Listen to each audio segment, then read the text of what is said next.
येशू 5,000 लोकसले जेवण देस. येशूने आपला प्रेषित असले गैर गावासमा लोकसले चांगली बातमी सांगासाठी आणि शिक्षण देवासाठी धाड. जेव्हा त्या येशूकडे परतुनात तर तेसनी कलर सर्व कामसले तेसनी येशूले सांग. तव येशू तेसले तलावना त्या पार शांत जागावर थोडा टाइम आराम करासाठी ले गया. म्हणून त्या जहाजमा बटनात व तलावना त्या पार पोहोचनात. पण त्या जागावर गैर लोक होतात. तेसनी येशू आणि शिष्यसले जहाजमा बठीसन जाताना देख.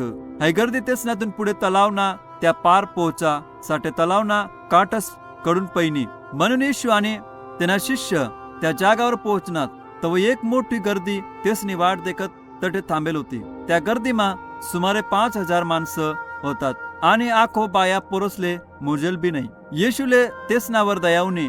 येशूले हाय गर्दी बिगर मेंढपाळना मेंढ्यासारखे दिखे राहते. तो तेसले शिकाडू लागना व तेसना मधला आजारी लोकसले बरा कराले लागना. दुपारले उशिरा शिष्यसने येशूकडे जायसन सांग. गैरा उशीर हुई जायल शे आणि आठे जवळपास गाव बी नाही शे. तर तू लोकसले धाडी दे की त्यात तेसनासाठी काही खावाले लेतीन. पण येशूनी शिष्यसले सांग तुम्ही तेसले काही तरी खावाले द्या.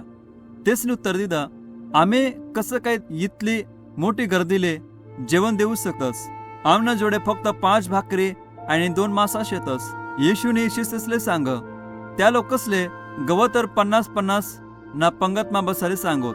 मग येशूने त्या 5 भाकरी आणि 2 मासा लिसन वरे आकाशकडे देख आणि त्या अन्नासाठी परमेश्वरले धन्यवाद कर. मग येशूने त्या भाकरी आणि मासासना तुकडा करात. मग त्यांनी शिष्यसले लोकसले वाढाले दिद. शिष्य लोकसले वाढतच राहनात तरी बी ते अन्न सरण नाही. सर्व लोक जेवण करी संतृप्त होई ग्यात.